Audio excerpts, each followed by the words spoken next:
you censorious thug.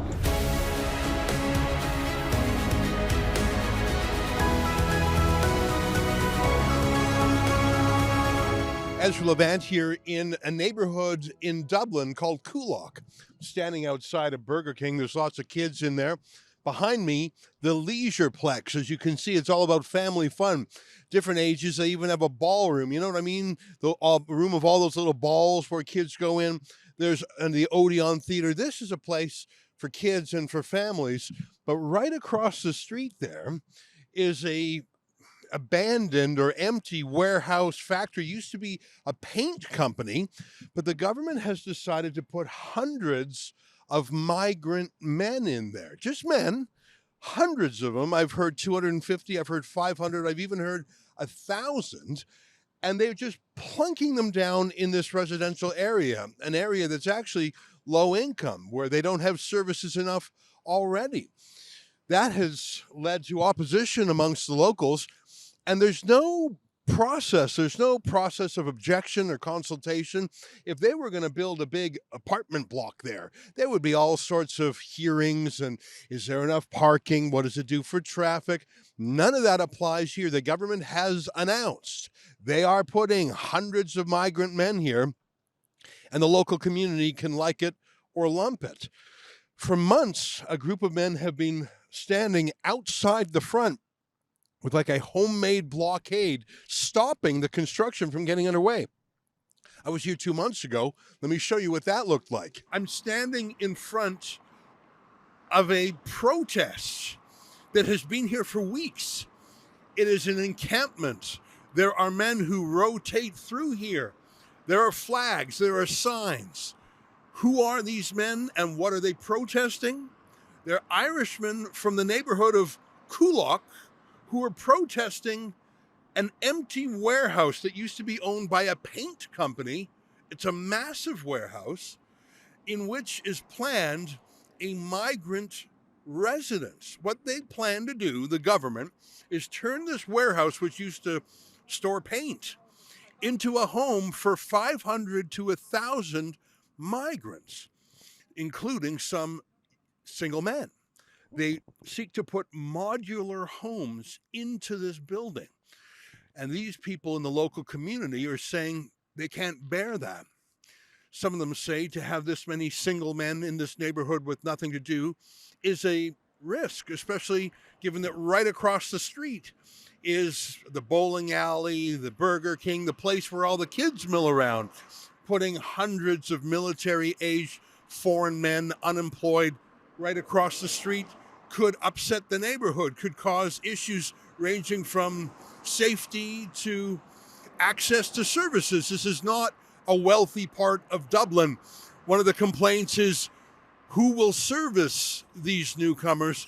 I think the number one complaint, though, talking to some of the men who have staffed the protest around the clock, is that nobody asked them. This was being foisted on the community. A lot of people are happy to see us here. In fact, we just met one man who recognized us from Rebel News and thanked us for our work. He was very articulate, very passionate, and, to use a phrase, severely normal. I asked him if he would say anything on camera. He said he couldn't because he's part of the army. He's part of the Irish army, and for him to express himself could get in trouble. Well, yesterday things came to a head. There was a protest there, and hundreds of people marched. Some of them got violent. They wore black balaclavas. They hurled bricks. They hurled Molotov cocktails. They torched a police car, torched some machinery. Police responded in kind. 80 riot cops wearing exoskeletons. It was a melee. Take a look at what it looked like. This free, this sovereignty, and they're telling you do not. They're telling you that all that's gone, that you're under a dictatorship.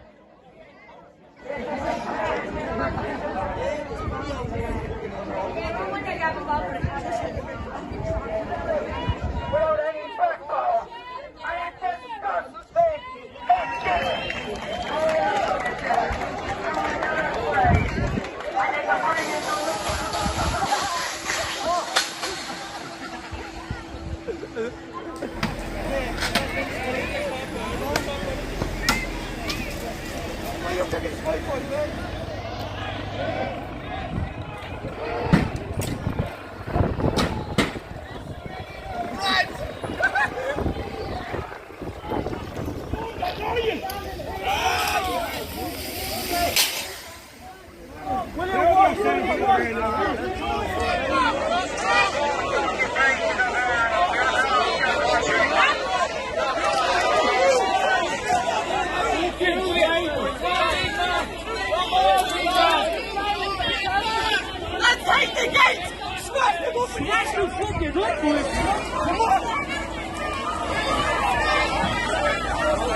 Well, that is the news that absolutely dominated today. We when we landed at the airport in Dublin, we saw 9 newspapers.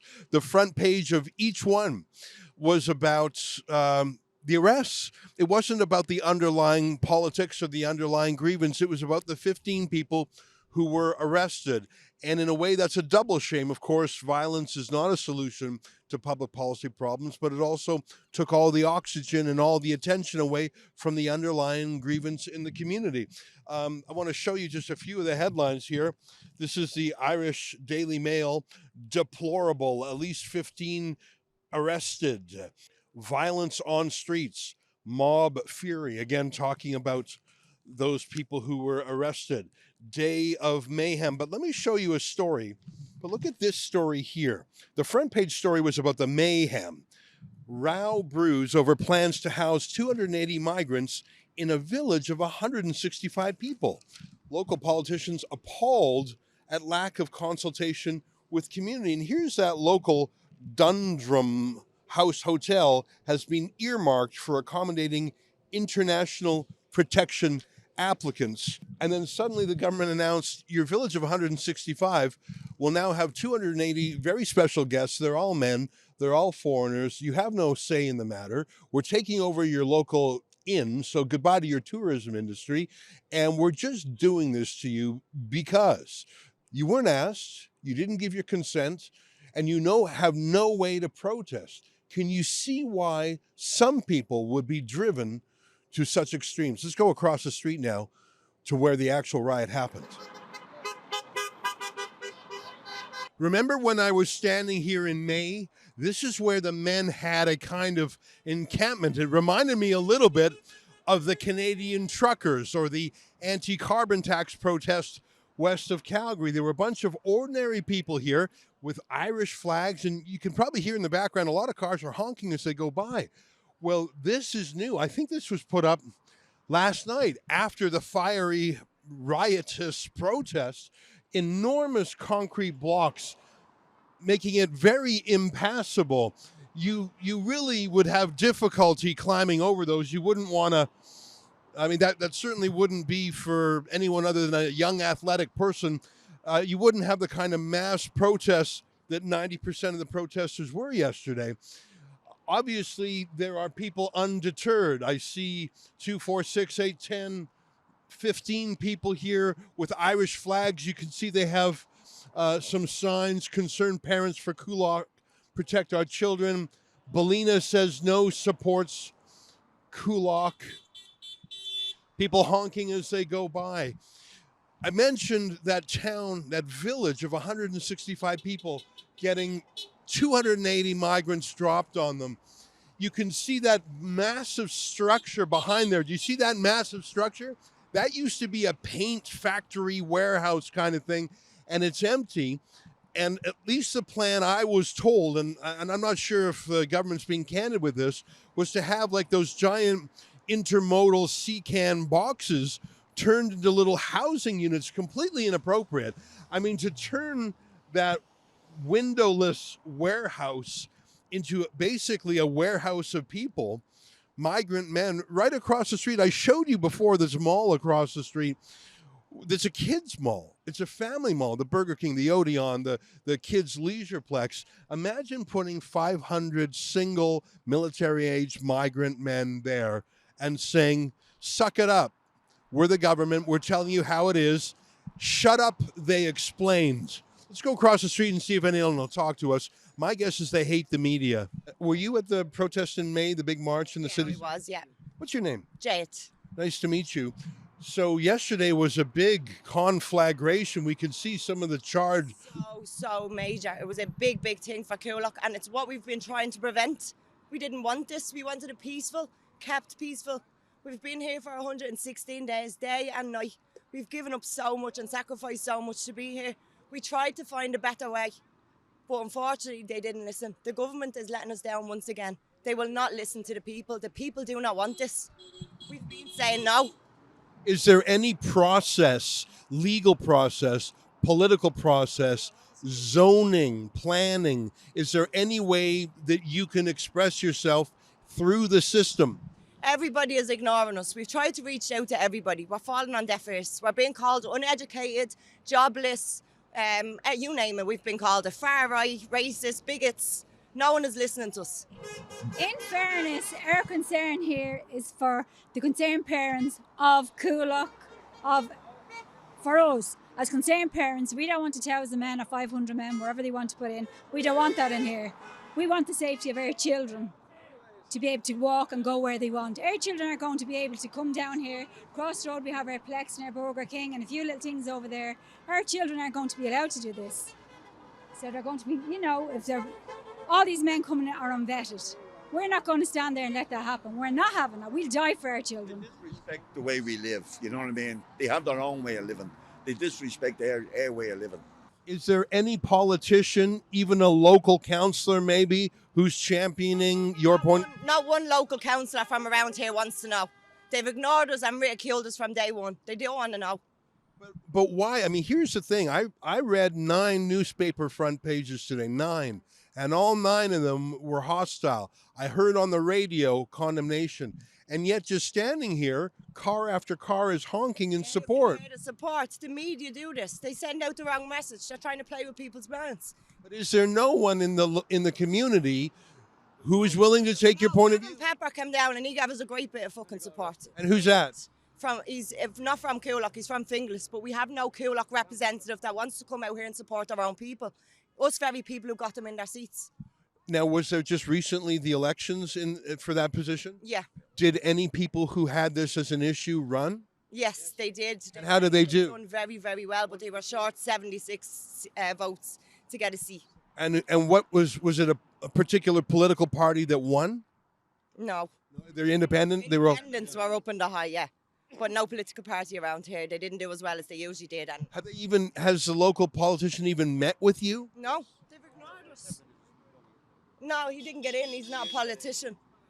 No local politician has met with us. John Lyons, one of the ladies arranged a meeting with John Lyons and he let her down. He stood her up and never turned up. How do they get here? I know that there were some Ukrainians who were flown in, but our government is bringing them in.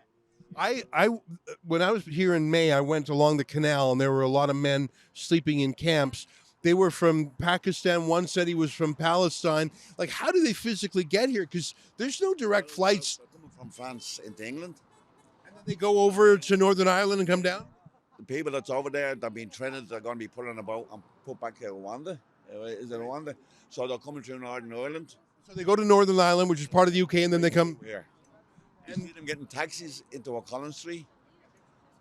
Families getting out, youngsters getting out with bags and just going up to the social welfare, putting their status, and they're not being looked for papers. They're getting on planes and getting on planes with no passports, which they're destroying the passports on the planes. You need a passport to get on the plane, but when they get to the other end in Dublin, they flushed it. They're flushed, so they don't know where they're from or who they are, or record what, like. If they're running from crime or not. So most of them are coming from the UK, is that right? Well, there's a lot coming from the UK. Do any come by boat? To here? Not that I know of. They come across from France to the UK and make their way through England. I've been to both France and the UK. Neither are war-torn countries. Both are pretty nice places. So what kind of a damn fool idea is it for Ireland to say you're possibly a refugee if you're coming from the UK or France, which are lovely places? Why is your country treating them as in England? They'd be sent back on planes back over to Rwanda, whatever. They've sent them back, so they're afraid of that. Why is Ireland taking them if it's so obviously? It's safe. I've been talking to these local Irish here in the Coolock neighborhood of Dublin about a lot of things, and I listen carefully to what they say. A lot of what they say they don't want on camera. There's a couple of reasons for that. The main one, These people have jobs, and cancel culture is shockingly powerful here. Some people here work for the government. Some people here work in a company that would be susceptible to public pressure. Uh, you can hear people when they're in the privacy of their vehicles honking their support, including government vehicles. There was a fire truck that went by and they had the siren, but they also honked. So when people have the privacy and the knowledge that they won't be ashamed or embarrassed or canceled, they show their overwhelming support. But when I ask them to come on camera to talk about some of these things, I'd say most people have said no, but when the camera's down, they talk to me at length. But one of the things I want to talk about, if I may, and I'm not very good at talking about this, that's why I wanted to interview someone, but they wouldn't. What does it mean to be Irish? What does it mean to have a country called Ireland and to be the indigenous people? Ireland was never an empire. It was never a colonizer. It didn't enslave anyone. In fact, the Irish themselves were slaves in a number of ways, including, believe it or not, African slave raiders came all the way up to Ireland and seized thousands of people, including the entire town of Baltimore was kidnapped and sold into slavery. Just a shocking tale. The Irish have been dominated by various powers. As you know, they resisted Great Britain, and they had a rebellion against the UK. It used to be called the United Kingdom of Great Britain and Ireland, but now only Northern Ireland is British. The Irish Republic is independent. Can the Irish people have a homeland of their own? I mean, don't we all just want to sometimes go home? A place that we are from and that we recognize and that has fond memories for us, but not just memories, hopes for the future. Isn't that what home is? And if Ireland isn't for the Irish, where does an Irish person feel at home? And if Irish no longer feel at home in their own country, if in their own towns and villages, where do they go? Where does an Irish refugee go? I'm right across the street from all these children's venues, and they want to put 500 men here. But this isn't even the craziest story. There's a town in County Tipperary, 165 people in that village, and it's been that way forever. And the government has announced they're putting in 280 migrants in a village of 165 people. They're not evicting the 165 Irish. They're just dominating them, overwhelming them, flooding them, diluting them. I don't want to use the word ethnically cleansing them, but I have no doubt that many of those people in that town will leave. They're destroying their home, and not just their home, the home of their parents and grandparents and great-grandparents, and who knows how many centuries back. Why would you do that? And everyone gets their home. The Afghans have Afghanistan. The Persians have Iran. There are literally dozens of Arab countries. There's Italy for the Italians, France for the French. But why can't Ireland have a place that's Irish? I think in many parts of the West, there's a woke guilt. In America, some of that guilt is real over slavery. Although America shed more blood to end slavery than any other country in modern times. I think that the United Kingdom had an empire and colonies. And so did France, and so did the Netherlands, and Spain and Portugal. Ireland didn't do any of that. And I don't understand the motives of the government and supranational organizations like the UN and the World Economic Forum. I don't understand why they want to deracinate, pull out by the roots, the one place that the Irish have. I mean, I'm a Jew myself, and I think about where is home, and for me the answer is Canada. It's been my family's home for more than a century. There is a Jewish longing to be in the land of Zion. That's where the word Zionism comes from, Mount Zion, the country of Israel. Jews want a homeland. They've been in exile for so long. The Irish just have this spot. They never did anything to anybody. I just don't understand why they're doing this to themselves. And you can blame the United Nations and you can blame the World Economic Forum and you can blame outside forces, but at the end of the day, it is the Irish government that has allowed and decided to do this. So like I say, when I was here in May, these huge concrete blocks were not here. There was rather a makeshift sort of shantytown by protesters. You can see some of their graffiti, Coolock says no, and the torch, Big Digger. After the riot last night, riot protest, it was both, these enormous blocks were placed here. I don't know how heavy they are. It wouldn't surprise me if they're a ton or more each. And you'd have to be pretty slender to slip through here. I don't know if any person could. You'd have to be pretty ambitious to climb over it. I think it could be done, but it's probably under surveillance by the police. We saw some of the police, or guard eyes as they're called, come over and tell some folks to move cars.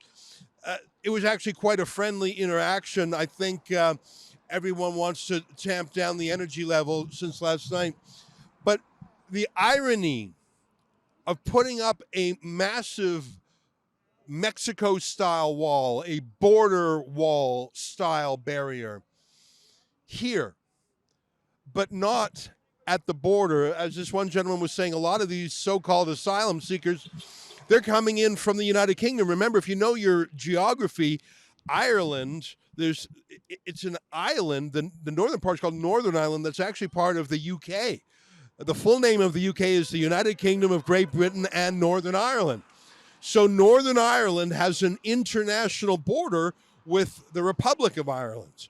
And that's where these migrants cross. Some of them come by plane, it's true. But a lot of them come, make their way to France, go across the channel into the UK, and then make their way from Great Britain over to Northern Ireland, then come down through the land border into Ireland. Of course, Northern Ireland and the UK is not a scary place. There's no such thing as being a refugee from the UK. There's no such thing as being a refugee from France. But because Ireland will not put a border wall like this up between Northern Ireland and Ireland, they're putting it up here. You will have walls in your life. You will have doors and locks in your life. The only question is, will you have them around your country, protecting your whole country? Or will you have them in your gated community? Or will you have them in your own house? The world needs walls. They say good fences make good neighbors. What has happened, this form of urban vandalism to put up these to block your own citizens, that's what happens when you don't block foreign citizens.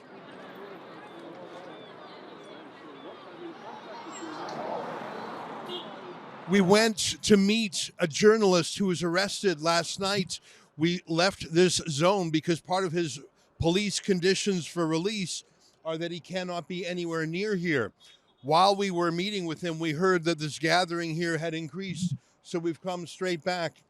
It looks like, just a quick estimate, that there's approximately 100 Irish who have gathered here. Remember, yesterday there were hundreds of protesters and a number of young folks, teenagers we hear, who did throw some rocks and dominated the front pages. What's interesting is both the journalists we just spoke to and the protesters we interviewed earlier thought it was very unfortunate that rocks were thrown. And I think the main reason is because that absolutely changed the narrative from one of local community members pleading for the attention and understanding of the establishment and authorities to the shocking images that were on the front pages of all the newspapers today, masked youth throwing rocks. I have no doubt that they were genuine emotions in those youngsters throwing rocks. There is a chance they could have been agents provocateurs designed to make the Coolock residents look rough or violent or play into the stereotype. The crowd is growing. I'm not sure if there are any plans. As we showed you earlier, they have built the tall border style concrete fences there. So I don't know if there's going to be any access by the protesters to the migrant plantation, as they call it. You can see up there a police helicopter surveilling the area. Down the road, we saw 4 police vans, probably with exoskeleton wearing SWAT style riot police on standby. Of course, nothing is actually going on other than people sitting and standing and talking. I don't see anyone with a mask. There are mums and dads and kids and grandmas and grandpas. So I think that that's a reason why police actually aren't anywhere to be seen in the site. But the helicopter is a signal to people here that they're watching. I see some youths here. I mean, we heard earlier that there might be some tough kids around here who maybe don't like the cops at the best of times, see the community is being pushed around by politicians and wanted to throw a rock or two. I don't know. I don't know if we'll ever know who was behind those balaclavas. But for now, there are no police here, but obviously police are watching. You can see there's lads behind me with their faces covered. Those were the images that were on the front pages of the newspaper. Balaclava wearing youth throwing rocks and even incendiary devices. They know that I'm with Rebel News, and so I'm not the detested mainstream media. Otherwise, I think they would be giving me the buns rush right now. That said, the lads here, I mean, I remember what it was like to be a teenage boy. I think they might be looking for trouble. Why are you hiding your face? Can I ask? Because police are investigating people protesting. Are you worried about being canceled if someone knows who you are? I'm curious. You guys look sort of tough. Yeah. Can I tell you what? Can I ask you what brings you out here today? You don't want to talk? I'm not trying to put you in the spot. I'm just trying to listen to what you have to say. Do you think the police will give you a hard time? Do you think the guard eye will give you a hard time? All right, I'll let you be. It's not just the young masked lads putting on the pepper spray visors. I see they're handing them out en masse. I don't know if that's serious. I don't know if they really are ready to stand against police pepper spray. Maybe it's a symbol of unity. Maybe it's a symbol of defiance. But the thought of middle-aged, middle-class people putting on pepper spray masks, I don't think they're going to do much good. By the way, my experience with pepper spray or tear gas is very limited, but you need a seal around the eyes and the nose. I think it's more a symbolic statement towards the police and a criticism, almost a performance art criticism of policing yesterday. My name is Caroline Burke. I live 10 minutes down the road. I just come here to support the people up in Coolock because we have the same issue ahead of us up in Fingers, because they have a public plantation of 160 acres ready to go for tents. So once this is dismantled now, which hopefully the public have done successfully, the next move will be they'll bring them up to Thornton Hall, which is 5 minutes from my house. Okay, so let me understand what you're saying.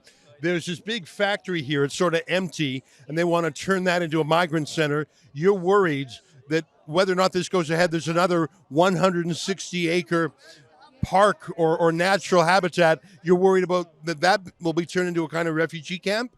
Yeah, that's the intention.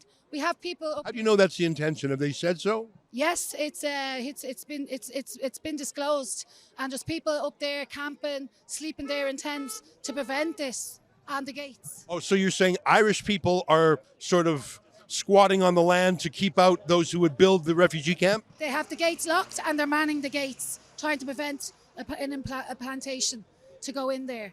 They sound like very dramatic, even desperate acts. Well, we are desperate. I mean, nobody's safe. The children can't walk to school. Parents can't. Women are afraid. Even men are afraid. It's like we had a steady flow of immigration for years here, but this is chaotic. This is like we don't know who these people are. There's no criminal backgrounds. As far as I know, in Europe, they've opened mental institutions, released the people because they don't want to pay for them anymore, and criminals. So with them coming here with no documents, we don't know what kind of criminal background they have. And believe me, they have criminal backgrounds because they're coming here straight away and doing criminal activities. Nice to see you again. I met you in May. I saw you in May when you had sort of a... We had a brilliant camp built, yeah. We had a brilliant camp built. It was big, I didn't do it myself. Obviously, the lads all got together. They got the pallets. They built it up. Oh, they had it beautiful looking. They had rooms and everything built in it, yeah. People donated couches and beds and stuff, so they had it like that. It was nice. And it was, I'm not even from up here. I am originally from Dublin, but the south side of Dublin. This is north side. And I'm living in Carlow a good few years now.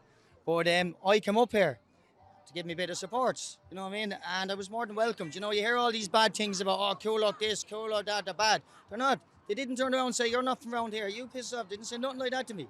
They actually turned around and said, oh, you're very welcome. And they came up there and they gave me food for the dogs, they gave me everything. Like I had stuff myself anyway for the dogs. They said, no, we'll give you more. And they were very nice and welcoming people. That's what they were. So how did it end when the police came in to dismantle your setup? How did that go?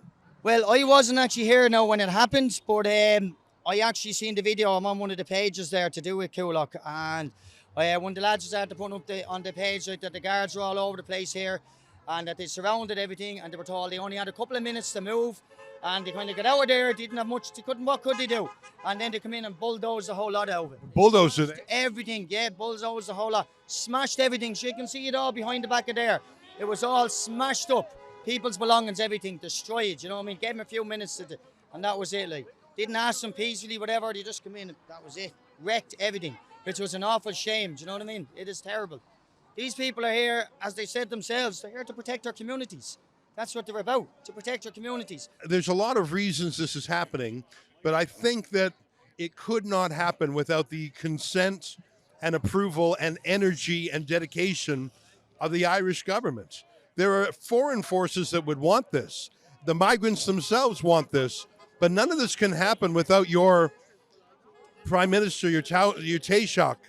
So why, at the end of the day, is Ireland choosing to go down this path? Well, Ireland is not choosing. The government are pushing this. Why? Well, they obviously have an agenda. Well, for the European Union, the WHO, they obviously work for other people. They're certainly not working for us because you see what happened here yesterday. The people were attacked. They're trying to twist it. Are you scared that you will be pepper sprayed today? Well, I'm sure I'm sure they're going to come out in force, like they did yesterday. Of course they will. Now, why would the police come out? Because right now it's a peaceful, I'm not going to say like a festival feeling, but it's upbeat, it's positive, there's flags. There's some young lads sort of stomping their feet like a horse ready to race, but it's completely peaceful here. No one can get through those cement barricades, so why would the police act? No one's blocking the roads. Why wouldn't the police just let this burn itself out? Well, they'll come up with some idea, like soliciting or whatever. They'll come up with something. What happened yesterday to cause the police to move in? I mean, I know there were some youths who were throwing rocks and whatnot, but that only happened because the police were there. The police are nowhere to be seen here. I can't see. Oh, they're way down there and way down there. So if the police stay back, doesn't this burn itself out like a fire? Well, I don't think they see it like that.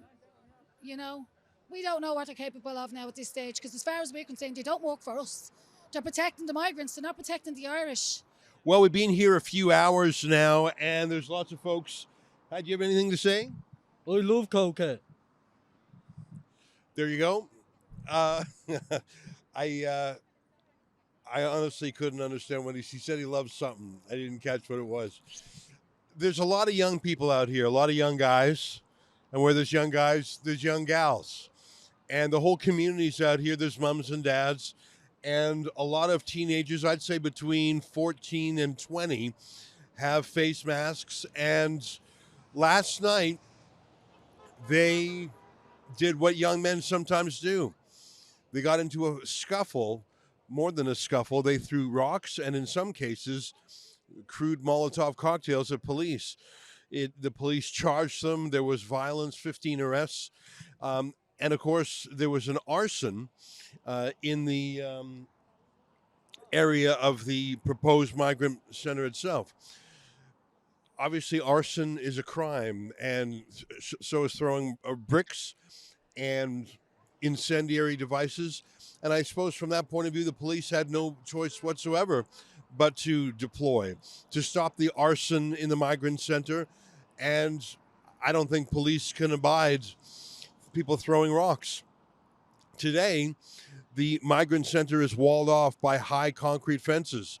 There's no arson, and police have been fine, giving the protesters a wide berth. There is nothing to provoke the police to engage, so for hours, the crowd has stood on either side of this road.